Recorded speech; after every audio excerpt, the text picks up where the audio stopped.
Waouh, les petits angoissés! Quelle tristesse de mourir loin de chez soi! Peut-on être sûr et certain que l'on vous ramènera auprès des vôtres? Ou faut-il compter sur sa bonne étoile? C'est ce que nous allons voir. C'est parti! Être ou ne pas être? Là est la question. Nous sommes dans la dernière année du 19e siècle, en 1899 exactement.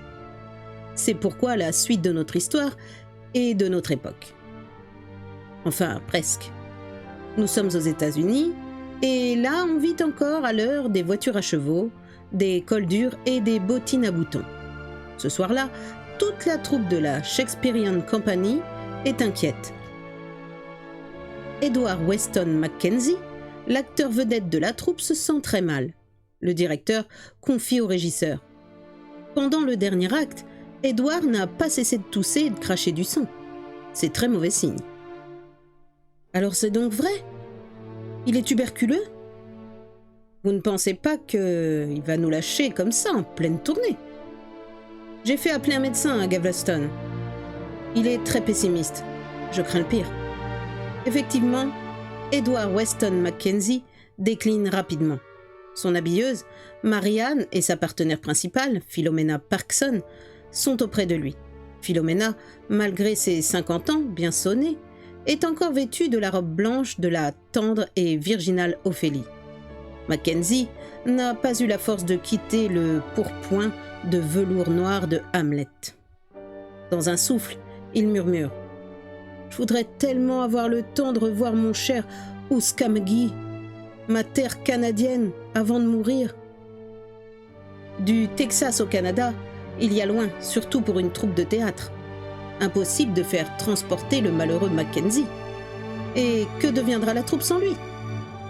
C'est d'ailleurs un faux problème, car, dans l'état où il se trouve, Mackenzie est bien incapable de lancer à nouveau le célèbre « être ou ne pas être ». « Patron, je crois qu'il est mort !» Ophélie Philomena Parkson vient de pousser ce cri dans les coulisses du théâtre impérial. La catastrophe attendue est arrivée. Le directeur de la troupe tient à fermer lui-même les yeux naguère si bleus et si impressionnants de sa chère vedette. Que comptez-vous faire de lui, patron? Et que croyez-vous que je puisse faire? Certainement pas le traîner avec nous à travers toute l'Amérique, même dans un tonneau de whisky. On l'enterre sur place et voilà tout. La troupe se cotise pour offrir une belle tombe à Mackenzie.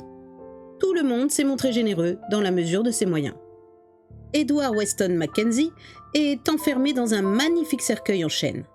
L'intérieur est une caisse de plomb hermétiquement close.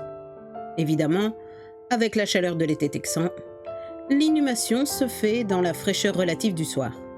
Déjà, on fait imprimer de nouvelles affiches. L'acteur qui jouait le rôle modeste de Rosencrantz reprend le rôle vedette. Non sans une secrète jubilation. Le lendemain soir, la Shakespearean Company joue déjà au loin, c'est-à-dire à 50 miles. De temps en temps, on évoque le souvenir du pauvre Mackenzie enterré là-bas, loin des siens et loin de son cher Canada. Sa femme et ses 2 enfants ont d'autres problèmes à résoudre. Impossible de faire les frais d'un rapatriement. On verra plus tard. Un mort, de toute manière, doit posséder toute la patience du monde. Que peut-il attendre à part la résurrection? Mais connaissant Edward Weston Mackenzie, il aurait fallu se méfier. En 1900 très exactement, soit 1 an après la mort de l'acteur vedette, un cyclone épouvantable dévaste la région de Galveston. Le cimetière lui-même est inondé. Inondé est un mot faible. Le cimetière est ravagé par les flots. Les tombes sont bouleversées. Les cercueils remontent à la surface. 2 ans plus tard, la Shakespearean Company revient à Galveston, toujours avec le répertoire classique. Les acteurs taquinent Michael Subbleton, le nouvel Hamlet. « Tu te sens bien, Coco?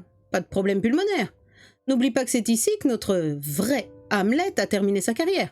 Espérons que tu ne vas pas nous faire la même sortie. » Subbleton n'apprécie guère ces piques plus ou moins aimables. « Oh, Mackenzie par-ci, Mackenzie par-là. Il toussait tellement que ce n'était pas Hamlet qu'il nous donnait. C'était plus la dame aux camélias avec des moustaches. » Le directeur de la compagnie calme le jeu en déclarant « Demain, après le déjeuner, je vous propose d'aller porter quelques fleurs sur la tombe de notre cher Mackenzie. Philomena, tu as reçu tellement de fleurs ce soir. » Je crois qu'Ophélie pourrait bien se séparer de quelques roses. » C'est une troupe recueillie qui entre dans le cimetière de Galveston. Un cimetière encore modeste. L'Amérique est un jeune pays et la ville n'est pas une métropole. « Excusez-nous, monsieur, vous êtes le gardien ? Nous cherchons la tombe du célèbre Edward Weston Mackenzie, le grand acteur de la fameuse Shakespearean Company. Nous l'avons nous-mêmes enseveli ici. Vous vous souvenez sans doute de l'événement. C'était tout près de la chapelle. » Le gardien ne se souvient de rien. Il ignore tout de la gloire d'Edward Weston Mackenzie. « Ah oui, c'est vous les saltimbanques. Mackenzie, vous dites ? Oh, vous savez, c'était quelle année votre enterrement ? » En 1899. Hey, mais depuis, nous avons eu une grande inondation en 1900. Ça en a fait du dégât. Certains des cercueils ont été emportés par le reflux des eaux sur la plage même. On dit que d'autres sont partis en mer. Impossible que la dépouille de notre cher grand Edward Weston Mackenzie soit partie en mer. Nous l'avons fait inhumer dans un cercueil entièrement doublé de plomb. Quoi qu'il en soit, la tombe de Mackenzie demeure introuvable. Philomena dépose son bouquet de roses à l'endroit où l'on aurait dû retrouver le grand acteur shakespearien. Et l'on repart afin de se maquiller pour la représentation du soir. Les années passent. Là-bas, à Ouskamgee, au Canada, la veuve de Mackenzie a fait ériger une petite stèle dans le gazon du cimetière. C'est là que son cher époux aurait dû être enterré. Tous les ans, ses enfants et elle viennent s'y recueillir. Un jour, en mer, au large de l'île du Prince-Édouard, des pêcheurs de la Marie-Rose s'activent pour remonter leurs filets chargés de cabillots frétillants. « Capitaine, on a fait une pêche miraculeuse. Jamais le filet n'a pesé aussi lourd, ça va payer. » Le capitaine, l'air dubitatif, jette un regard par-dessus le bastingage.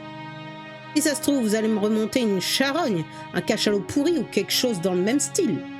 Allez-y, souquez, qu'on voit un peu ce que la chance nous apporte. » Effectivement, le filet ne remonte rien de bien comestible. « C'est une caisse en bois, ça a l'air ancien. » Le mousse crie. « C'est peut-être un trésor. On dit que des pirates ont enfoui des caisses de pièces d'or sur la côte. »« La ferme, moussaillon. Tu parles d'un trésor. Tu ne vois pas que c'est un cercueil ?» Du coup, tout l'équipage se tait. À part les marins, qui souquent dur pour remonter le filet, tous les autres ôtent leur bonnet de laine. Certains font un signe de croix.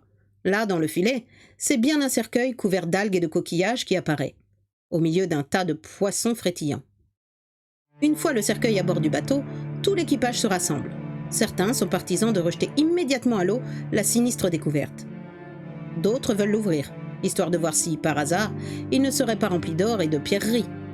« Regardez, il y a une plaque gravée, ça doit être le nom du mort. » On nettoie la plaque de cuivre et on lit. « Edward Weston Mackenzie, acteur, 1846-1899. » Le capitaine déchiffre péniblement une citation gravée dans le métal. Il y a plus de choses dans le ciel et sur la terre que n'en rêve notre philosophie. Personne à bord ne sait qu'il s'agit d'une réplique du Hamlet de Shakespeare. En définitive, le capitaine décide que le cercueil ne sera pas ouvert. On ne doit pas déranger un mort, s'il a décidé de venir dans nos filets. « Mais patron, s'il y avait un trésor là-dedans ?»« La ferme, de toute manière. S'il y avait un trésor, c'est moi le maître de bord, et c'est donc moi qui le récupérerai. » Bien évidemment, lorsque le chalutier arrive au port, la nouvelle se répand plus rapidement qu'une traînée de poudre. La Marie-Rose rapporte un cercueil. Certains considèrent qu'il s'agit d'un mauvais présage, mais l'étonnement est à son comble quand on apprend l'identité du mort. C'est Edward Weston Mackenzie, c'est lui.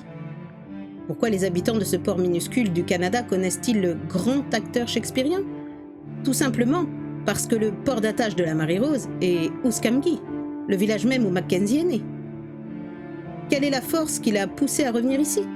Quel est le miracle qui a permis que son cercueil de plomb dérive à travers le golfe du Mexique ? Qu'il aille se perdre dans les courants du Gulf Stream ? Qu'il remonte toute la côte des États-Unis et qu'il se manifeste enfin en s'accrochant dans les filets de la Marie-Rose, après avoir parcouru 7500 km en mer pendant 8 ans ? Comprenne qui pourra. Depuis 1908, Edward Weston Mackenzie repose dans l'église même où il avait été baptisé 62 ans plus tôt.